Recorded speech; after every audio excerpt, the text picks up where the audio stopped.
ब्रॉन्स्टर-लॉरी concept आज हमने यहां से पढ़ना है, ठीक है, कि ब्रॉन्स्टर-लॉरी ने एसिड्स को कैसे एक्सप्लेन किया था। ब्रॉन्स्टर-लॉरी कॉन्सेप्ट। अच्छा, सबसे पहले अगर चीज देखी जाए तो इस साइंटिस्ट का जो मेन थीम था वो हाईलाइट कर लेते हैं, क्योंकि हमारे 9th-10th में हमने तो ये सारे पढ़े हुए हैं, ब्रॉन्स्टर-लॉरी, आर्हेनियस, जितने भी कॉन्सेप्ट है।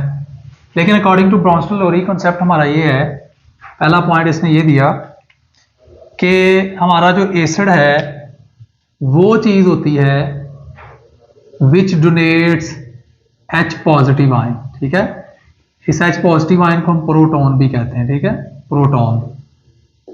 कि एसिड वो चीज होती है जो H पॉजिटिव देता है। आर्हेनियस ने हमें कहा था 9th में, अगर आपको याद हो, कि एसिड वो चीज होती है जो H पॉजिटिव इन वाटर देती है, सही है ना।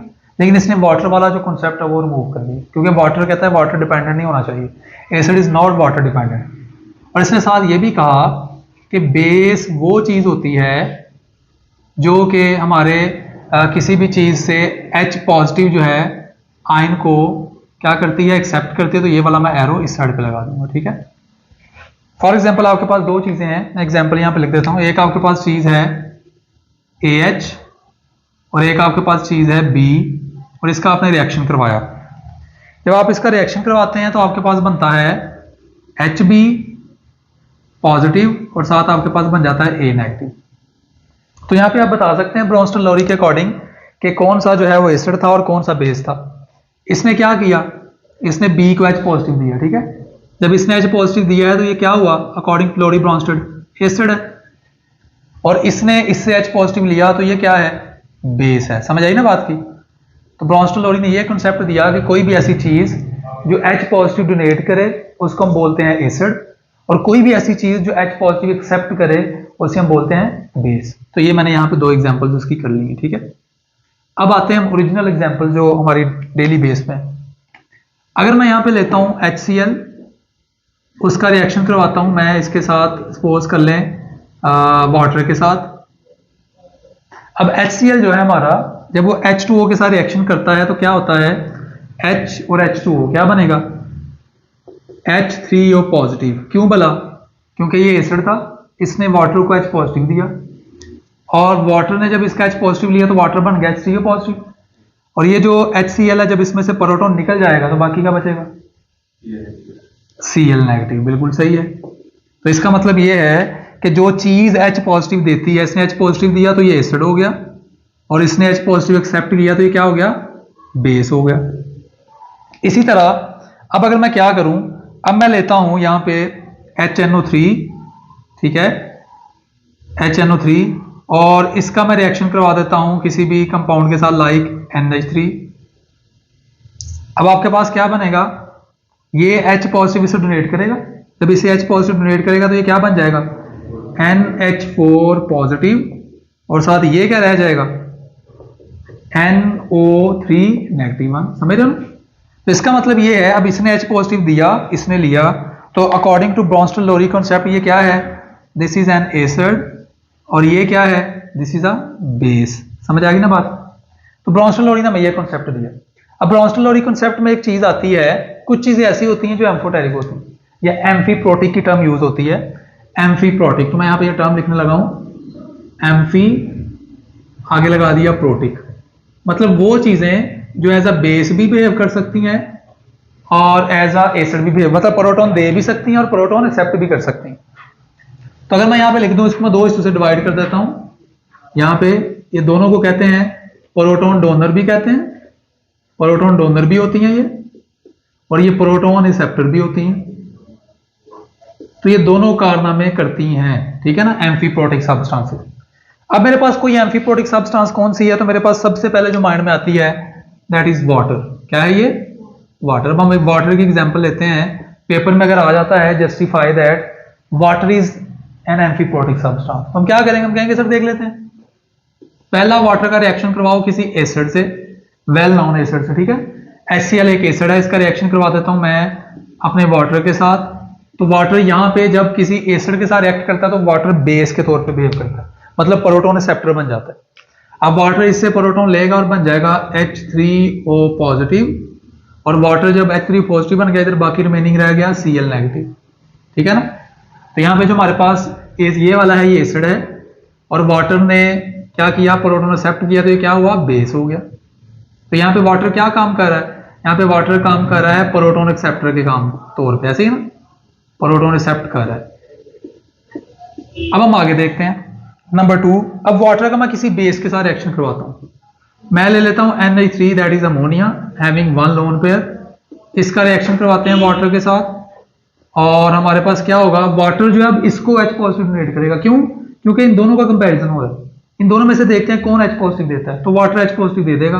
आपके पास बन जाएगा NH4 पॉजिटिव और साथ बन जाएगा OH नेगेटिव, क्योंकि वाटर के 2 पार्ट्स हो गए, उसने H डोनेट किया इसे NH4 और यहाँ पे बच गया OH नेगेटिव। तो यहाँ पे अगर आप फोकस करें तो वाटर यहाँ पे क्या कर रहा है, प्रोटॉन डोनेट कर रहा है। क्या कर रहा है यहाँ पे, प्रोटॉन डोनेट कर रहा है, तो प्रोटॉन डोनर है यहाँ पे। ये प्रोटॉन डोनर होता है अकॉर्डिंग टू इसके कॉन्सेप्ट के अकॉर्डिंग, जो प्रोटॉन डोनेट करता है उसको क्या बोलते हैं, एसिड बोलते हैं। और इसने प्रोटॉन एक्सेप्ट किया तो ये हमारे पास क्या हुआ, बेस। तो वाटर को जरा फोकस करें, ये प्रोटॉन डोनेट भी कर सकता है और प्रोटॉन एक्सेप्ट भी कर सकता है। तो इसका मतलब ये है कि वाटर जो है ये एम्फीप्रोटिक है। समझ आ गई बात? कहता है इस तरह और भी बहुत सारी चीजें हैं जो प्रोटॉन एक्सेप्ट भी कर सकती हैं और प्रोटॉन डोनेट भी कर सकती हैं, लाइक एसिडिक एसिड। हम एसिडिक एसिड की एग्जांपल कर लेते हैं। दूसरी सब्सटेंस हमारे पास आ गई CH3COOH which is basically acetic acid. ठीक है, वही जो विनेगर सिरके के अंदर पाया जाता है। ठीक है, अब इसका हम पहले रिएक्शन करवाते हैं वाटर के साथ। ठीक है, करके देख लेते हैं। Number 1 reaction, acetic acid is reacting with water. जब ये वाटर के साथ रिएक्ट कर रहा है तो देखना क्या करेगा, ये वाटर को H पॉजिटिव डोनेट कर देगा। तो जब ये वाटर को H पॉजिटिव डोनेट करेगा तो वाटर क्या बन जाएगा, H3O पॉजिटिव। और जब इसने डोनेट कर दिया तो ये बाकी क्या रह गया, एसीटेट आयन CH3COO नेगेटिव। अब यहाँ पे ये जो हमारे पास है ये किसके तौर पे काम कर रहा है, प्रोटॉन डोनर। प्रोटॉन डोनर है, हम यहाँ पे लिख देते हैं प्रोटॉन डोनर। तो यहाँ पे ये देखें प्रोटॉन डोनेट कर रहा है। अगर इसी चीज को मैं रिएक्ट करवाता हूँ एसिड के साथ, मतलब HCl के साथ करवा लेते हैं। मैंने एसिटिक एसिड लिया और इसका रिएक्शन करवाता हूँ HCl के साथ, तो देखें क्या बनेगा, HCl क्योंकि इससे ज्यादा स्ट्रॉन्गर है तो HCl इसको प्रोटॉन दे देगा और ये बन जाएगा CH3COOH2 पॉजिटिव। एक अपना H उससे प्रोटॉन लिया, पॉजिटिव चार्ज आ गया और साथ बन गया Cl नेगेटिव। तो यहाँ पे हमारे पास ये वाली जो चीज आई that is very much important. यहाँ पे ये प्रोटॉन रिसेप्टर है। प्रोटॉन क्या है, प्रोटॉन रिसेप्टर है। वालेकुम सलाम। बेटा ज्यादा जल्दी नहीं आ गया, ध्यान से हैं, लेट क्यों आते हो, लेट क्यों आए हो? ठंड थी तो ठंड ने क्या आगे फाटक लगाया हुआ था तो भाई नहीं जाना। अच्छा, जो बिस्तर से नहीं निकलते ना वही पीछे रह जाते हैं। कहते हैं ना मुश्किलात का सामना करने के लिए, जो मुश्किलात का सामना करता है, एक बंदा है, एग्जाम्पल देता हूँ मैं। एक आपको कहता हूँ हैदर आप ना इस दीवार के ऊपर मुझे चढ़ के दिखाओ। हैदर कहेगा सर क्या हो गया, दीवार पे कैसे चढ़ा जाता है, मैंने इसने कभी ट्राई ही नहीं किया, तो इसको कैसे पता कि नहीं चढ़ा जा सकता। या तो ना ट्राई किया हो, गिर गया हो, फिर बंदा है। अगर मैं आपसे कहता हूँ बेटा इस दीवार पे चढ़ो और आपके अंदर अज़म है, आपको पता नहीं चढ़ा जा सकता, लेकिन आप ट्राई करते हो बार बार 10 बार 20 बार 25 बार 26 टाइम 27, एक टाइम ऐसा आएगा कि दीवार पे चढ़ जाएगा। ऐसे ही क्यों, इसे प्रैक्टिस हो जाएगी। तो जब आप बिस्तर में रहेंगे ना तो आपको बिस्तर की आदत पड़ जाएगी। तो चीज़ों को अचीव करने के लिए हमें थोड़ा सा क्या करना पड़ता है, स्ट्रगल करनी पड़ती है, टाइम पे आना पड़ता है। चलें, ऑनलाइन क्लास में तो माशाल्लाह टाइम पे आए होते हैं, अच्छी बात है। अच्छा, ये बेटा हमारे पास बेसिक कॉन्सेप्ट है ब्रॉन्स्टल-लोरी का, कि ब्रॉन्स्टल-लोरी ने एम्फीप्रोटिक और अपने कॉन्सेप्ट को कैसे एक्सप्लेन किया। समझ आई ना बात की। एम्फीप्रोटिक मैं आपके लिए रिपीट करता हूँ, वो चीज होती है जो प्रोटॉन डोनेट भी कर सकती है और प्रोटॉन एक्सेप्ट भी कर सकती है। वाटर और एसिटिक एसिड, ये मैंने 2 एग्जांपल्स दी हैं जो एम्फीप्रोटिक बिहेव करती हैं। तो पेपर में अगर आ गया कि right some examples of amphiprotic substances with equations, तो आप ये जो मैंने इक्वेशंस लिखी हैं इसको लिख सकते हैं। क्लियर है? अब हम आगे मूव करेंगे। क्या वो रिकॉर्डिंग हो रही है? मोबाइल लेके आए हो? पिक्चर बहुत बनाते हो, कभी मेरी फोटो नहीं बनाई यार। चलो जी, अब बेटा यहाँ पे एक और चीज बड़ी इंपॉर्टेंट आती है वो भी बच्चों को बड़ा कंफ्यूज करती है। वो आते हैं हमारे पास conjugate acid and conjugate base, कि कॉन्जुगेट एसिड क्या होता है और दूसरा हमारे पास आ जाएगा कॉन्जुगेट बेस क्या होता है। ये भी जरा फोकस करके अंडरस्टैंड कर लेना। अब कॉन्जुगेट का वर्ड है, मतलब कॉन्जुगेट बोलते हैं पोर्शन को, ठीक है ना। कॉन्जुगेट किसे बोलते हैं? किसी भी चीज के पार्ट को। तो कॉन्जुगेट बेस जो कि खुद बेस नहीं होती लेकिन किसी एसिड का कॉन्जुगेट होती है, किसी एसिड से निकली होती है। एग्जांपल लेते हैं, मैं एक रिएक्शन लिखूंगा, बड़ी इजी से हमें समझ आ जाएगी। आपके पास बेटा एक सबस्टांस है लाइक H2O है और दूसरी सबस्टांस है अमोनिया। ये दोनों आपस में रिएक्ट करते हैं, तो आपके पास रिएक्शन जब होगा तो क्या चीज बनेगी? ये H पॉजिटिव डोनेट करेगा और ये H पॉजिटिव एक्सेप्ट करेगा, ऐसे ही ना। तो जब ये पॉजिटिव H पॉजिटिव एक्सेप्ट करेगा, प्रोटॉन एक्सेप्ट करेगा, तो क्या बन जाएगा? NH4 पॉजिटिव, और ये क्या रह जाएगा? OH negative. अब जरा फोकस कीजिएगा, इसने H पॉजिटिव दिया, नो डाउट ये क्या है? एसिड है, ऐसे ही है ना। जो H पॉजिटिव देता है वो एसिड होता है। इसने H पॉजिटिव एक्सेप्ट किया है तो ये क्या होगा? नो डाउट ये बेस होगा, ऐसे ही ना। अब बेस जब प्रोटॉन एक्सेप्ट करती है तो पॉजिटिवली चार्ज स्पीशीज बनती है, ऐसे ही ना। जब कोई बेस प्रोटॉन एक्सेप्ट करती है और प्रोटॉन एक्सेप्ट करने के बाद जो स्पीशीज फॉर्म होती है उस स्पीशीज को हम कॉन्जुगेट एसिड बोलते हैं। क्या बोलते हैं? Conjugate acid. अब डेफिनेशन आपके सामने है, the species which is formed by a base after the acceptance of a proton। ऐसी स्पीशीज जो बेस से बनी है प्रोटॉन एक्सेप्ट करने के बाद, समझ रहे हो? अच्छा, अब ये चीज कैसे बनी है, इसका भी क्या हुआ होगा? द सबस्टांस और species which is formed from an acid after donation of proton। ऐसी चीज जो एसिड से प्रोटॉन डोनेट करने के बाद बनती है उसको क्या बोलते हैं? Conjugate base. अभी अक्सर बच्चे मिक्स कर देते हैं, आप डायरेक्टली भी याद रख सकते हैं। मोस्ट प्रोबेबली ऐसे होता है कि जिस पे पॉजिटिव चार्ज होता है ना उसको हम नॉर्मली कॉन्जुगेट एसिड कहते हैं, और जिसमें नेगेटिव चार्ज होता है उसको कॉन्जुगेट बेस कहते हैं। लेकिन हर बार ये बात सही नहीं है, समझ रहे हो? आपने ये पीछे देखना है कि प्रोटॉन एक्सेप्ट करके बनी है या प्रोटॉन डोनेट होकर, ठीक है ना। तो ये चीज आपने याद रखनी है, जो चीज बेस से बनी है वो कॉन्जुगेट एसिड है और जो चीज एसिड से बनी है वो कॉन्जुगेट बेस है। इसकी बहुत ज्यादा एग्जाम्पल्स हैं, काफी ज्यादा एग्जाम्पल। अगर मैं आपसे कहूं कि मैं एक स्पीशीज लेता हूं लाइक HCl, इसका मैं रिएक्शन करवाता हूं NH4, यहां चले इसका रिएक्शन करवा देता हूं अमोनिया के साथ, यहां पे ले लेता हूं NH3, तो आपके पास क्या बनेगा? NH4 पॉजिटिव बनेगा और साथ क्या बनेगा? Cl negative. ऐसे ही है फिजान। तो मुझे बताओ जरा, acid base conjugate acid conjugate base कौन कौन सी? HCl एसिड है, नीचे लिख लेते हैं, ठीक है। NH4 NH3 बेस है, ठीक है। NH4 क्या है? कॉन्जुगेट एसिड है। इसको जरा एक्सप्लेन करो, कैसे पता चला कॉन्जुगेट एसिड है? ये बना है बेस से, बना आफ्टर एक्सेप्टेंस। हाँ, क्योंकि बेस ने इससे प्रोटॉन लिया और तब बना, इसलिए इसको कॉन्जुगेट एसिड कहते हैं। इसका बताएं जरा, ये क्या है? Conjugate base. कैसे पता चला ये कॉन्जुगेट बेस है? यस, ये एसिड से बना है after the donation of a proton, समझ रहे ना। अभी ये डेफिनेशन इसमें आ जाएंगे, दिखाओ जरा बुक। अब मैं आपको दिखाऊं कि कौन कौन सी चीजें जो है हमने डिस्कस कर ली हैं। अब ये वाला कॉन्सेप्ट हमने पढ़ लिया है, ब्रॉन्स्टल-लोरी का कॉन्सेप्ट, जो कि हमने 9th में भी पढ़ा था, ऐसे ही ना। उसके बाद हमने ये एम्फीप्रोटिक सब्सटेंसेस देख ली हैं। एम्फीप्रोटिक वो चीज होती है जो प्रोटॉन डोनेट भी कर सकती है और प्रोटॉन एक्सेप्ट भी कर सकती है, ऐसे ही ना। तो इसकी दो एग्जांपल उसने दी हैं, एक एस्टिक एसिड और दूसरा उसने एग्जांपल दिया है वाटर की, हमने दोनों कर ली। उसके बाद ये वाला टॉपिक हम कर रहे हैं अभी, कॉन्जुगेट एसिड क्या है और कॉन्जुगेट बेस क्या है। तो आप बड़ी आसानी के साथ कोई भी आपको अगर स्पीशीज दी गई हो तो आप उसमें से कॉन्जुगेट एसिड और कॉन्जुगेट बेस पहचान सकते हैं। सपोज करें ये है, अब इसमें जरा मैं जिससे पूछूं वो मुझे बताएगा। सबसे पहले मुझे बताएंगे A1 और B2, ऐसे ही है। तो ये रिएक्ट कर रहे हैं आपस में, बन रहा है B1 और A2। अब नीचे आ जाए, क्योंकि इसका तो आप अंडरस्टैंडिंग होगी, जनरल एग्जांपल है। HCl रिएक्ट कर H2O के साथ और बन रहा है Cl नेगेटिव और H3O पॉजिटिव। इन दोनों में से कॉन्जुगेट एसिड कौन सा और कॉन्जुगेट बेस कौन सी है? फिजान आप बताओ। हाँ, चलो एसिड बेस बता दो। ये HCl एसिड है, हाँ H2O बेस है, ठीक है, बस CF है, Cl नेगेटिव, कॉन्जुगेट बेस है, सी ठीक है, और H3O कॉन्जुगेट। बिल्कुल सही है। अब हैदर आपकी बारी बेटा, आप जरा मुझे ये बताओगे, ये लास्ट रिएक्शन जो नजर आ रहा है HClO4 H2O, ठीक है। अब इसमें से एसिड कौन सा है? इसमें से एसिड HCl हाँ, क्योंकि वो प्रोटॉन दे रहा है। और बेस कौन सी है? ठीक है। और कंजुगेट एसिड कौन सा है?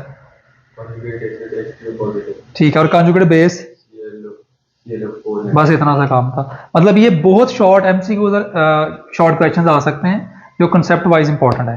तो यहाँ तक आपका कोई क्वेश्चन है तो आप पूछ सकते हैं। असल टॉपिक हमारा जो है डिटेल वाइज वो है strength of acids and strength of basis. तो आज हम स्ट्रेंथ ऑफ एसिड्स को इंशाल्लाह कवर करेंगे और स्ट्रेंथ ऑफ बेस हम चाहे कल करेंगे, लेकिन अभी हमारा फोकस स्ट्रेंथ ऑफ एसिड्स पे है। इसमें पीएच आती है, पीकेए होता है, वो क्या होता है, ये सारी चीजें इसमें कवर होंगी। तो ये लें, करें फिर स्टार्ट, क्योंकि असल टॉपिक हमारा ये है। तो इसको मैं रेज कर देता हूं और हमारा जो मेन टॉपिक है उसकी तरफ आते हैं। क्योंकि कॉन्जुगेट एसिड और बेस ये सिर्फ कॉन्सेप्ट था छोटा सा जो कि इजीली अंडरस्टैंड हो जाता है। स्ट्रेंथ ऑफ एन एसिड, ठीक है। कोई शख्स है आपसे कहता है सर एसिड बड़ा स्ट्रॉन्ग है, किस बेस पे वो कह रहा है एसिड स्ट्रॉन्ग है, सही है ना। कोई शख्स कहता है सर ये एसिड बड़ा वीक है, किस बेस पे कह रहा है। तो इस चीज को हम अंडरस्टैंड करेंगे कि इसके पीछे केमिस्ट्री क्या है, साइकोलॉजिकल रीजन क्या है, ठीक है, साइंटिफिक रीजन क्या है। अब यहाँ पे स्ट्रेंथ ऑफ एसिड को बेटा मेजर करने के लिए हम क्या करते हैं, हम एक कांस्टेंट मेजर करते हैं जिसको हम बोलते हैं आयोनाइजेशन कांस्टेंट ऑफ एसिड। ये मैं कल भी आपको बता रहा था, आयोनाइजेशन कांस्टेंट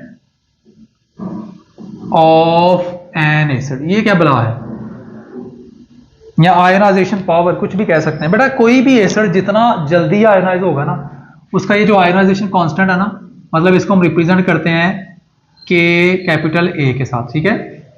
जो एसिड जितनी जल्दी आयोनाइज होगा उसका केओ फैक्टर, के फैक्टर ज्यादा होगा, समझ रहे हो। और कल अगर मैं आपको याद हो, कल मैं एक बात कर रहा था, अगर आप भी थे शायद क्लास में परसों, तो मैंने आपको एक बात बताई थी कि आपके पास दो एसिड्स हैं, एक HF और एक आपके पास HCl।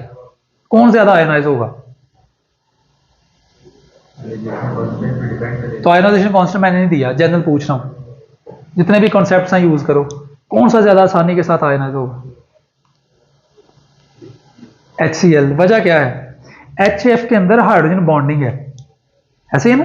तो हाइड्रोजन बॉन्डिंग जब होगी तो F जो है वो दूसरे मॉलिक्यूल के H को बड़ी टाइटली पकड़े हुए रखेगा, ऐसे ही है, और आसानी से H को रिलीज नहीं करेगा, जिसकी वजह से वो आयोनाइज नहीं होगा। लेकिन HCl में कोई हाइड्रोजन बॉन्डिंग नहीं है, सिर्फ एक ही फोर्सेस है, डाइपोल डाइपोल फोर्सेस, वो थोड़ी सी वीक होती हैं।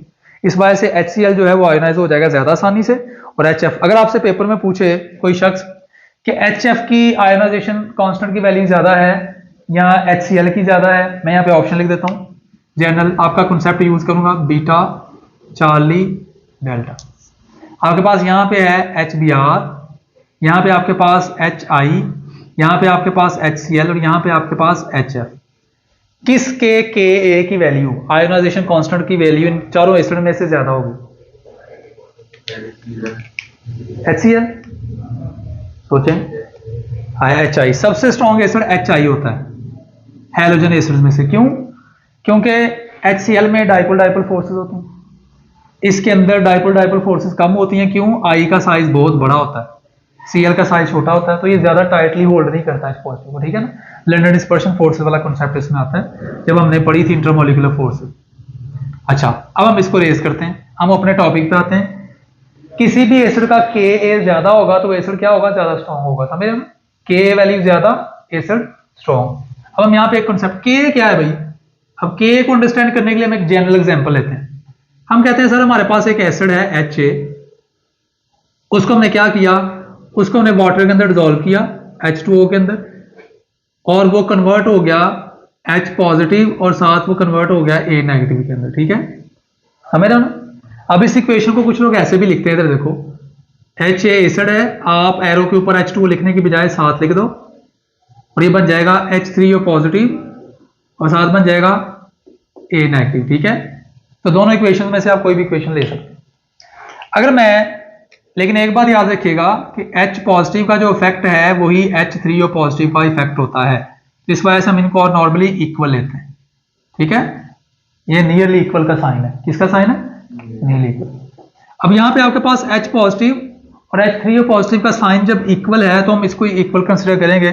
तो इस इक्वेशन का, ये वाली जो इक्वेशन मैंने ड्रॉ की है, इसका जरा Kc एक्सप्रेशन मुझे बताओ क्या होगा।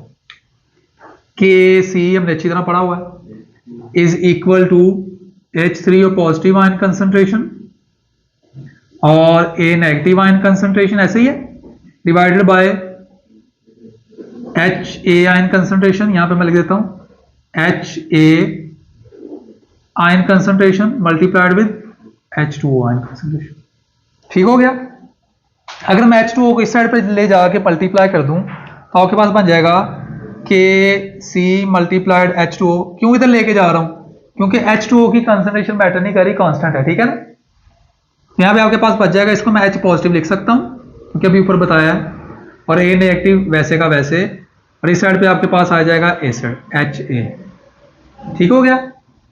जब आप बेटा किसी एसिड की आयोनाइजेशन करते हैं, किसकी करते हैं? किसी एसिड की, और एसिड की आयोनाइजेशन के नतीजे में आपके पास ये वाली टर्म आती है जिसको हम बोलते हैं Ka। क्या बोलते हैं? Ionisation constant of acid. समझ रहे हो ना? इसी से रिलेट करता हूं मैं बिल्कुल साथ, ताकि हमें आयोनाइजेशन कांस्टेंट ऑफ बेस की भी समझ आ जाए, ताकि कंपैरेटिव एनालिसिस करने लगे। अब यहां पे बड़ा दूसरी साइड पे मैं लेने लगा हूं ionisation constant of a base. अब कोई भी बेस होती है, आपको पता ना, कोई भी बेस है, रैंडम बेस है, तो वो प्रोटॉन एक्सेप्ट करेगी। तो जो आयोनाइजेशन कांस्टेंट ऑफ बेस होता है बेटा, उसको हम रिप्रेजेंट करते हैं Kb के साथ। किसके साथ? Kb के साथ। किसी भी बेस का Kb की वैल्यू अगर ज्यादा है तो बेस क्या होगी? स्ट्रॉन्ग होगी। और अगर किसी भी बेस की Kb वैल्यू कम होगी तो वो बेस क्या होगी? वीक होगी। अब यहां पे हम देखते हैं Kb क्या है, जैसे हमने यहां पे अंडरस्टैंड कर लिया Ka क्या है। अब हम कोई भी रैंडम बेस लेते हैं, सपोज करें मैंने बेस ले ली A नेगेटिव, यहां पे बेस ही थी ना हमारे पास A नेगेटिव, तो मैंने कोई बेस ले ली A नेगेटिव, उसको वाटर के अंदर डिसॉल्व कर दिया। हैदर बेटा फोकस करना। और जब ये मेरे पास रिएक्शन होगा तो मेरे पास बेटा बनेगा ये प्रोटॉन, क्योंकि ये बेस है ना, तो ये एसिड है, तो ये इसको H पॉजिटिव डोनेट कर देगा, तो क्या बन जाएगा? HA। ऐसे ही है। और जब ये प्रोटॉन इसको दे देगा तो ये क्या बन जाएगा? OH negative.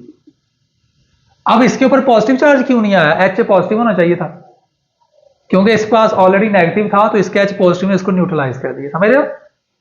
अब इसका Kc एक्सप्रेशन लिखो, वो आपको लिखना आता ही है। Kc will be equal to HA concentration multiplied with OH negative ion concentration. नीचे आपके पास क्या आ जाएगा? A नेगेटिव आयन कंसंट्रेशन, और साथ आपके पास आ जाएगा H2O। अब H2O की कंसंट्रेशन कांस्टेंट है, इसको हम इधर शिफ्ट कर लेते हैं, तो आपके पास आ जाएगा Kc is equal to HA into OH negative, इधर आपके पास आ जाएगा A नेगेटिव, और इधर आपके पास आ जाएगा H2O। तो जब आप किसी बेस को आयोनाइज कर रहे हैं, बेस को वाटर के अंदर डिसॉल्व कर रहे हैं, तो जो आपके पास Kc मल्टीप्लाइड H2O कंसंट्रेशन आएगा, उसको हम क्या बोलेंगे? Kb। क्या बोलेंगे? Kb। That will be equal to HA concentration OH negative ion concentration divided by A negative ion concentration. अब आपके पास एक तरफ आ गया किसी एसिड की आयनाइजेशन का एक्सप्रेशन, और एक तरफ आपके पास आ गया किसी बेस की आयनाइजेशन का एक्सप्रेशन। अब इनको हम दोनों इक्वेशंस को पैरेलल लिख लेते हैं। यहां पे मैं लिख लेता हूं, इसको इक्वेशन 1 कह देता हूं, इसको इक्वेशन 2 कह देता हूं। अब अंडरस्टैंड करने वाली चीजें, यहां पे आप लोगों ने रुकना है। ये हमारे पास बहुत चीजें बताएगा, ये वाली जो चीज है ना, ये हमें बहुत ज्यादा कॉन्सेप्ट बताएगा। अब इसमें से पहला कॉन्सेप्ट क्या निकलेगा? पहला कॉन्सेप्ट ये निकलेगा, अगर आप फोकस करें तो Ka जो है ना, वो एसिड की कंसंट्रेशन के इनवर्सली प्रोपोर्शनल है, और H पॉजिटिव आयन की कंसंट्रेशन के डायरेक्टली प्रोपोर्शनल है। मतलब Ka is directly proportional to H positive ion concentration and Ka inversely proportional to acid concentration। मतलब अगर कोई एसिड जितना ज्यादा H पॉजिटिव आयन प्रोड्यूस करेगा, उसकी Ka की वैल्यू ज्यादा हो। तो जो एसिड ज्यादा H पॉजिटिव आयन प्रोड्यूस करता है वो क्या होता है? स्ट्रॉन्ग एसिड होता है। और जो एसिड H पॉजिटिव कम प्रोड्यूस करता है वो क्या होता है? Weak acid. इधर आ जाओ, इधर अगर आप फोकस करो तो जो Kb है ये किसके डायरेक्टली प्रोपोर्शनल है? OH negative ion concentration. और यहाँ पे आपके पास Kb जो है वो बेस की कंसंट्रेशन के क्या है? इनवर्सली प्रोपोर्शनल है। यहाँ पे ये बेस है, ऐसे ही है ना। तो अगर हमारे पास Kb ज्यादा होगा जब उसकी आयनाइजेशन ज्यादा है, किसी बेस की आयनाइजेशन ज्यादा है, और हमारे पास Kb जो है वो इनवर्सली प्रोपोर्शनल है बेस की आयनाइजेशन के। तो ये जो दो टॉपिक्स आते हैं ना हमारे पास, दो इक्वेशंस आती हैं, इन इक्वेशंस को हम आगे लेके चलते हैं। किस वजह से? मैं यहाँ पे एक छोटा सा टॉपिक बताने लगा हूं आपको साथ ही। एक होता है बेटा, यहां पे छोटा सा लिख देता हूं, ionisation constant of water, ionisation constant of water. अब ये क्या बला है, जिस तरह कोई एसिड आयोनाइज होता है, जिस तरह कोई बेस आयोनाइज होती है वाटर के अंदर, उसी तरह वाटर खुद ब खुद अपने अंदर ही आयोनाइज होता है। क्योंकि वाटर की बड़ी अच्छी एक प्रॉपर्टी है कि वाटर खुद ब खुद आयंस प्रोड्यूस कर रहा होता है। लाइक एग्जांपल लिख लेते हैं, आप ये वाला वाटर का मॉलिक्यूल लिख लें, इसको वाटर के मॉलिक्यूल के अंदर ही ऐड करें, तो आपके पास ये वाला वाटर का मॉलिक्यूल एज बिहेव करेगा एसिड, और ये बिहेव करेगा एज बेस। और जो एसिड होता है वो H पॉजिटिव देता है, तो ये वाला क्या बन जाएगा, OH नेगेटिव। ये जब इससे प्रोटॉन लेगा तो क्या बन जाएगा, H3O पॉजिटिव। और हमें पता है कि इसका Kc एक्सप्रेशन हमारे पास क्या आएगा, OH नेगेटिव आयन कंसंट्रेशन, इसको मैं H पॉजिटिव आयन कंसंट्रेशन लिख सकता हूं, यहां पे मैंने बताया हुआ है, ऐसे ही ना। तो नीचे आपके पास आ जाएगा H2O कंसंट्रेशन स्क्वायर, ऐसे ही ना। अगर H2O एक्सेस में अगर मैं इस साइड पे ले जाऊं तो आपके पास बन जाएगा Kc मल्टीप्लाइड H2O कंसंट्रेशन। अब यहाँ पे Kc फिर H2O कंसंट्रेशन से मल्टीप्लाई हो रहा है, लेकिन इस वक्त हम पढ़ रहे हैं वाटर की आयनाइजेशन। जब वाटर की आयनाइजेशन पढ़नी है तो Kc का वाटर की कंसंट्रेशन के साथ जो प्रोडक्ट आता है उसको हम बोलते हैं Kw। क्या बोलते हैं, Kw। क्या बोलते हैं बेटा। और जब हम किसी बेस की आयनाइजेशन इन वाटर पढ़ रहे हैं तो Kc multiplied with the water concentration, तो हम क्या बोलते हैं उसको, Kb। और जब हम किसी एसिड की कंसंट्रेशन पढ़ रहे हैं, उसकी आयनाइजेशन पढ़ रहे हैं, और Kc एक्सप्रेशन में ये वाला एक्सप्रेशन आता है Kc मल्टीप्लाइड वाटर कंसंट्रेशन, उसको हम क्या बोलते हैं, Ka। तो इसका मतलब ये है कि किसी भी बेस की स्ट्रेंथ को रिप्रेजेंट करने के लिए, किसी भी बेस की स्ट्रेंथ को रिप्रेजेंट करने के लिए कांस्टेंट यूज होता है, दैट इज Kb। किसी भी एसिड की स्ट्रेंथ को बताने के लिए कांस्टेंट यूज होता है, दैट इज Ka। इसी तरह वाटर की स्ट्रेंथ को बताने के लिए कि वो एसिड है या नॉन एसिडिक है, हम Kw यूज करते हैं। याद रखिएगा, प्योर वाटर का जो Kw है ना बेटा, इसकी वैल्यू फिक्स है। कितनी होती है इसकी value, 1.00 into 10 raise to power minus 14। ये वाटर की Kw की वैल्यू है एट 25 डिग्री सेल्सियस। अगर आप टेम्परेचर बढ़ा देंगे तो इसकी वैल्यू बढ़ जाएगी, क्योंकि टेम्परेचर बढ़ाने से आयनाइजेशन बढ़ती है। लाइक आप यहाँ से बड़े मजे से बैठे हुए हैं, अगर मैं इस कमरे में आग लगा दूं तो आप यहाँ पे जुड़ के बैठे रहेंगे कि फैल जाएंगे। गर्मी में इकट्ठे इकट्ठे बैठते हैं कि दूर दूर बैठते हैं, तो इस तरह वाइब्रेशंस क्रिएट होती हैं। इसी तरह जो हमारे पास कंपाउंड्स होते हैं, खासतौर पे वाटर, उसके अंदर भी वाइब्रेशंस होंगी टेम्परेचर बढ़ाने से, तो भी आयोनाइज ज्यादा हो जाएगा। तो आयोनाइजेशन किसी भी चीज की है, स्पेसिफिकली वाटर की, टेम्परेचर बढ़ाने से इंक्रीज होती है। तो Kw क्या है, आयोनाइजेशन कांस्टेंट। जितना किसी चीज का, खासतौर पे वाटर का आयोनाइजेशन ज्यादा होगा, उतना उसका Kw की वैल्यू ज्यादा होगी। तो नॉर्मली प्योर वाटर के Kw की वैल्यू कितनी है, 1.00 into 10 raise to power minus 14। अब इसका मतलब ये है वाटर न्यूट्रल होता है। तो कोई चीज न्यूट्रल है तो उसकी वैल्यू क्या है, ये है, ऐसे ही है। वाटर क्यों न्यूट्रल होता है, बताएं जरा, कोई बताना चाहेगा। बड़ा सिंपल है, क्योंकि प्योर वाटर बेटा जितने H पॉजिटिव आयन देता है उतने ही OH नेगेटिव आयन देता है, ऐसे है ना। ये मैं पीछे दोनों कंसेप्ट क्यों करवा के आए हैं, देख लें कि जो चीज OH नेगेटिव ज्यादा देगी वो बेसिक होगी, जो चीज H पॉजिटिव ज्यादा देगी वो एसिडिक होगी। अब जो वाटर है, वाटर जो होता है बेटा, उसमें क्या होता है, Kw की वैल्यू, यहां पे मैं इसको लिख देता हूं। जब ये H2O इस साइड पे चला जाएगा तो इस साइड पे क्या बचेगा, OH नेगेटिव आयन कंसंट्रेशन, और साथ क्या आएगा, H पॉजिटिव आयन। इसका मतलब है जो Kw है ये प्रोडक्ट है OH नेगेटिव की और H पॉजिटिव, और इसकी वैल्यू ये है 25 डिग्री सेल्सियस। तो वाटर के अंदर एक मॉलिक्यूल के अंदर एक ही H पॉजिटिव होता है और एक ही OH नेगेटिव होता है, सही है ना, वाटर के अंदर। तो अगर ओवरऑल प्रोडक्ट की वैल्यू इतनी है तो बेटा अकेले H पॉजिटिव आयन की कितनी वैल्यू होगी वाटर के अंदर, उसका half 1 multiply 10 raise to power minus 7। OH negative की कितनी होगी, उसकी भी half 1 multiply 10 raise to power minus 7। तो वाटर के मॉलिक्यूल्स के अंदर दोनों की वैल्यू सेम है। तो वाटर इस वजह से ना एसिडिक है ना बेसिक है। तो कोई चीज अगर न्यूट्रल होगी तो किस बेस पे होगी, उसके अंदर H पॉजिटिव आयन की कंसंट्रेशन और OH नेगेटिव आयन की कंसंट्रेशन क्या होनी चाहिए, इक्वल होनी चाहिए। क्या होनी चाहिए, जैसे कि वाटर के अंदर है। कुछ वाटर ऐसे होते हैं जैसे कि एसिडिक रेन होती है ना, एसिडिक रेन, उसमें ऐसा क्या होता है कि वो एसिडिक रेन कहलाती है, क्या वजह है, H पॉजिटिव आयन की कंसंट्रेशन ज्यादा हो जाती है। कैसे, कार्बन डाइऑक्साइड की लेयर है एटमॉस्फेयर में, ऊपर से बारिश हो गई, या सल्फर ट्राइऑक्साइड की लेयर है SO3 की लेयर बनी है ज़मीन के इर्द गिर्द, ऊपर से बारिश हो गई, तो बारिश जब ऊपर से आएगी H2O SO3 के साथ रिएक्शन करेगा और क्या बन जाएगा, H2SO4। और इस तरह वाटर जब ऊपर से आएगा कार्बन डाइऑक्साइड की लेयर के साथ रिएक्शन करेगा, H2CO3 कार्बोनिक एसिड बन जाएगा। तो जब पानी नीचे आएगा वो एक्चुअली H2O नहीं होगा, वो H2SO4 और H2CO3 की फॉर्म में आएगा। लेकिन वो H2SO4 अगर गिरे, आप अपने बॉडी पे एक ड्रॉप, वैसे गिराना नहीं है, एक अगर अपनी स्किन पे एक ड्रॉप भी गिर जाए ना H2SO4 का तो स्किन बर्न हो जाती है। लेकिन वो जो एसिड रेन हो रही होती है उससे हम जलते नहीं है। इसकी क्या रीजन है, बहुत डिल्यूट होता है क्योंकि पानी बहुत ज्यादा है और गैसियस, आपको पता ना कोई भी एसिड गैसियस स्टेट में हो तो उसकी कंसंट्रेशन कम होती है। इस वजह से जो ऊपर से H2SO4 गिर रहा है, पता नहीं उसकी मोलैरिटी 0.00000 कितनी कम है वो एसिडिक, लेकिन उसकी जो है एसिडिटी वो बहुत कम है। इस वजह से वो लॉन्ग लास्टिंग इफेक्ट देता है। अगर आप उस रेन में नहाते रहें तो एक स्टेट ऐसी आएगी कि आपकी स्किन बर्न हो जाएगी। इसी तरह ये जो हमारी बिल्डिंग्स हैं, लाइक ताजमहल हो गया, इसी तरह जो आपके पास शाही किला हो गया, इसी तरह ये जो आपके पास मीनार पाकिस्तान है, देखा उसकी रिकंस्ट्रक्शन करते रहते हैं, पेंट कर लिया उसको, उसकी दीवारों को साफ कर लिया। इसकी रीजन ये है कि एसिड रेन होती है ना जब, तो वो आपके पास जो कार्बोनेट्स होते हैं, जो स्टोन्स होते हैं, उनके ऊपर इफेक्ट करती है। आपके पास प्योर वाटर इतना डैमेज नहीं करता स्टोन को जितना एसिडिक वाटर करता है। समझ आई ना बात की। तो हमें ये चीज क्लियर हो गई कि ऐसी कोई भी सबस्टांस जिसके अंदर H पॉजिटिव आयन ज्यादा है वो एसिडिक होगी, और ऐसी कोई भी चीज जिसके अंदर OH नेगेटिव आयन ज्यादा है वो क्या होगी। और अगर किसी चीज के अंदर दोनों आयन्स इक्वल हो तो फिर वो क्या होगी, न्यूट्रल होगी। तो जरा मुझे बताएं कौन सी ऐसी चीज है जो न्यूट्रल है।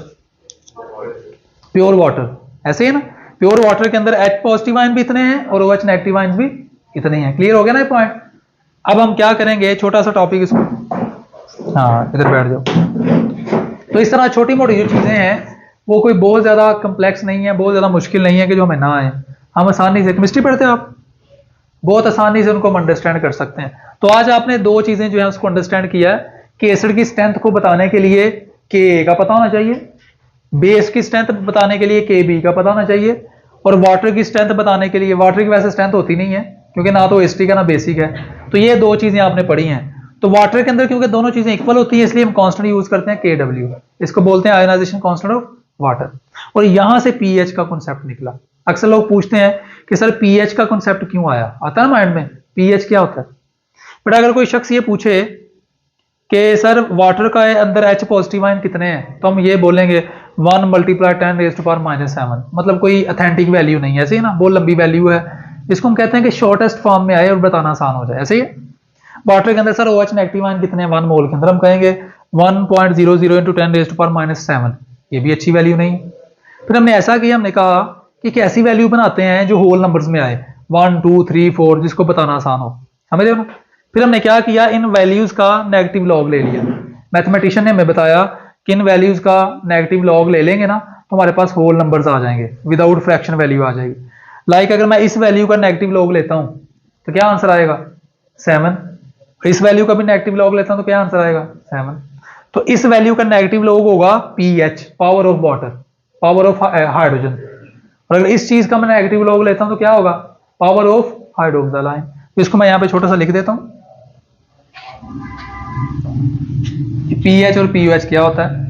अक्सर लोग कहते हैं सर हम pH क्यों ले रहे हैं, ये तो हमें पता चल गया। pH की वजह क्या बताई है मैंने, ताकि हमारे पास इजी नंबर आए, negative log of H positive ion concentration.